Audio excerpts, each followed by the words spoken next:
சென்னை விருகம்பாக்கத்தில் உள்ள மறைந்த தேமுதிக தலைவர் விஜயகாந்தின் மைத்துனர் சுதீஷ் இல்லத்திற்கு அமமுக பொதுச் செயலாளர் டிடிவி தினகரன் வருகை தந்துள்ளார். அங்குள்ள பிரேமலதா மற்றும் அவரது மகன்களை நேரில் சந்தித்து ஆறுதல் கூறி வருகிறார். கூடுதல் விவரங்களோடு செய்தியாளர் லதா இணைஞ்சிருக்கீங்க. முழு விவரங்களை பதிவு பண்ணுங்க. கனிமொழி வணக்கம். விஜயகாந்த் மறைந்த ஒரு நிலையில் தற்பொழுது டிடிவி தினகரன் விஜயகாந்தினுடைய பிரேமலதாவினுடைய தாய் வீடான சுதீஷினுடைய இல்லத்திற்கு வருகை தந்து அவரினுடைய குடும்பத்தினருக்கு ஆறுதலையும் இரங்கலையும் தெரிவித்து வருகிறார். டிடிவி தினகரன் இங்கே வருகை தந்து பிரேமலதா விஜயகாந்த், அதே போல விஜயகாந்தினுடைய 2 மகன்கள் சுதீஷ் மற்றும் அவரினுடைய உறவினர்களிடம் ஆறுதலை தெரிவித்து வருகிறார்.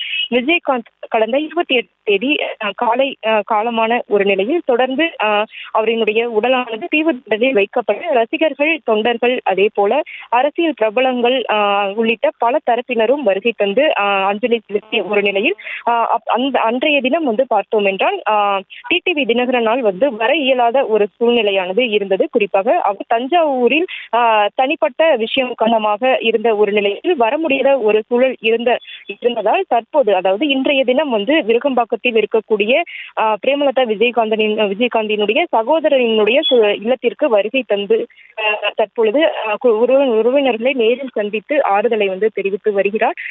குறிப்பாக விஜயகாந்த் மறைந்து 3 நாட்கள் ஆகக்கூடிய ஒரு நிலையில் தற்பொழுது வரை தொண்டர்கள், ரசிகர்கள் என அனைவரும் தொடர்ந்து அந்த மன வருத்தம் என்பது நீங்காமல் இருக்கிறது. இதற்கிடையே கோயம்பேட்டில் இருக்கக்கூடிய தேமுதிக தலைமை அந்த கட்சி அலுவலகத்தில் அவரினுடைய உடலானது நல்லடக்கம் செய்யப்பட்ட இடத்திலும் கூட ரசிகர்கள் தற்பொழுது வரை வருகை தந்து அஞ்சலியை செலுத்தக்கூடிய அந்த சம்பவம் நடைபெற்று வருகிறது. ரசிகர்களுக்கென்று அந்த பகுதியில் ஏற்பாடும் செய்து கொடுக்கப்பட்டு இருக்கிறது.